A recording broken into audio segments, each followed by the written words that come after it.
আসসালামু আলাইকুম সবাইকে। সবাই ভালো আছি? আমাদের এই স্টেডিয়াম জুড়ে প্রায় ৬,০০০-এর অধিক এসিএস স্টার আছে। এর বাইরেও আমাদের অনেক এসিএস স্টার আছে। আজকে আমাদের সবারই আসলে ইচ্ছা ছিল যে আমরা যদি সবাইকে নিয়ে যদি এই অনুষ্ঠানটা করতে পারতাম তাহলে আমাদের মনটা আরো অনেক ভালো থাকতো।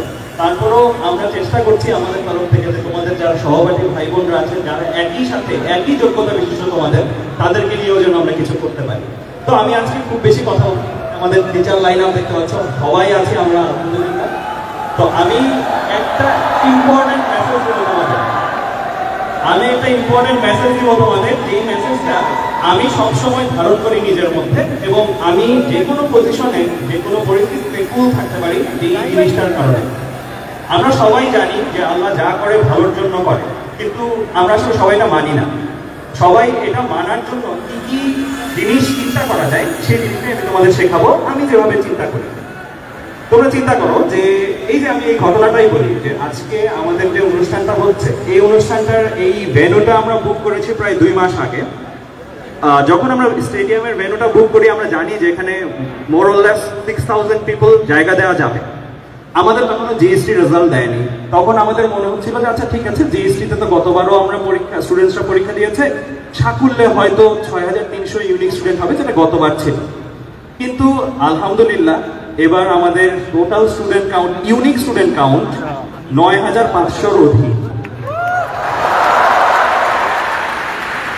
তো এই জিনিসটা যখন আমরা জানতে পারলাম তখন থেকে আসলে আমাদের মাথায় কনস্ট্যান্টলি হিট করতেছিল একটা জিনিস যে আমরা কিভাবে এখন ক্যাপাসিটি অনুসারে জিনিসটাকে জায়গা করব।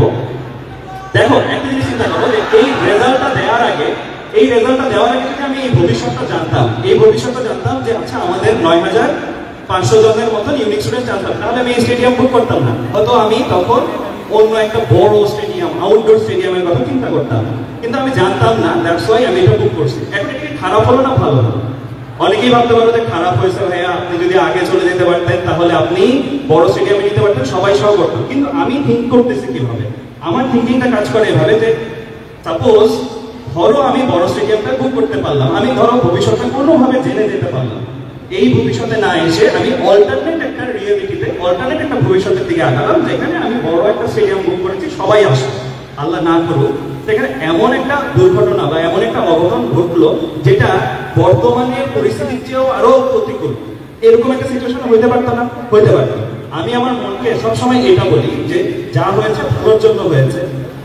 হতে পারতো এই ভবিষ্যৎটাই আমার জন্য সব থেকে সেফ, সব থেকে ভালো ভবিষ্যৎ। তোমাদেরকে একটা কথা জাস্ট বলবো যে তোমাদেরকে এই মুহূর্তে যদি তোমাদের পাস্ট যে লাইফটা আছে সেটাকে ডিজাইন করতে বলা হয়, সেটার ঘটনাগুলোকে ডিজাইন করতে বলা হয়, তুমি হয়তো অনেকগুলো জিনিস চেঞ্জ করতাম না যে আচ্ছা আমার লাইফে এটা হচ্ছে, এটা আমি একটু চেঞ্জ করতাম, এটা একটু চেঞ্জ করতাম।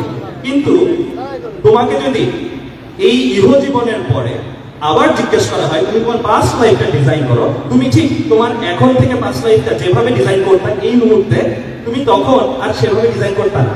তখন তুমি ডিজাইন করতে ঠিক এক্স্যাক্টলি এখন তুমি যেভাবে পার হয়ে আসছো জীবনটা সেইভাবে।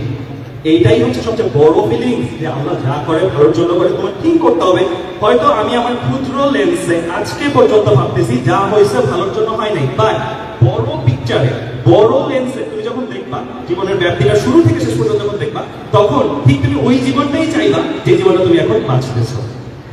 তো আমার তরফ থেকে মেসেজ হবে এটাই, সামনে তোমরা অনেক অভিজ্ঞতার সম্মুখীন হবা, সেই অভিজ্ঞতাগুলোতে নিজেকে অনেক ক্ষেত্রে প্রতিকূল পজিশনে মনে হবে আমি একটা ব্যাকফুটে আছি। তখন নিজেকে এই বুঝটা দিবা, এই জিনিসটা বোঝাবা যে হতে পারতো আমি যেভাবে ভাবতেছি, যেভাবে হলে ভালো হতো, সেভাবে গেলে আমার লাইফে এরকম একটা ঘটনা ঘটতো যেটা এখনের চেয়েও খারাপ। তো মানুষ তো আসলে মানুষের প্রেজেন্টটা, ইন্টেনশনটাকে ডিসাইড করতে পারে, ফিউচারটা ডিসাইড করতে পারে না, রাইট? মানুষের ফিউচারটা আসলে ডিসাইডেড হয় কিভাবে? আমি এভাবে ফিল করি যে আমার একটা ফিউচার এক্সিস্টেন্স আছে গডের কাছে বা আল্লাহর কাছে। তো তিনটা এক্সিস্টেন্স, আমার পাস্ট, প্রেজেন্ট, ফিউচার, তিনটা এক্সিস্টেন্সই সাইমultaneously আছে, রাইট? মানে উনি তো আমাদের তিনটা এক্সিস্টেন্সেরই দোয়া শুনতে পান। হতে পারে আমার ভবিষ্যৎ সেলফটাই, ভবিষ্যৎ সত্তাটাই চাচ্ছে আজকের জীবনে আমার এটা করতে, আজকে আমার পা ভেঙে যেতে আমার ভবিষ্যৎ সত্তাটাই হয়তো চাচ্ছে, কারণ এটার মাধ্যমে আমি হয়তো এমন একটা জায়গায় যেতাম না যে জায়গাটা খারাপ ছিল, আমি হয়তো এমন একটা কিছু করতাম না যেটা আমার জন্য খারাপ হতো। তো এইভাবে আমরা চিন্তা করতে পারি আল্লাহ সব সময় আমাদের দোয়া আসলে কবুল করে। কখনো যদি মনে হয় সাময়িকভাবে কবুল করে নাই, কিন্তু তুমি ফিল করবা হয়তো তোমার প্রেজেন্ট সেলফের দোয়া কবুল হয় নাই, কিন্তু তোমার ফিউচার সেলফের দোয়া কবুল হয়েছে। তো আমার তরফ থেকে এই মেসেজটাই থাকবে তোমাদের জন্য, তোমাদের সামনের জীবনে তোমরা নিজেকে কুল রাখতে পারবা ইনশাআল্লাহ এই মেসেজটার মাধ্যমে।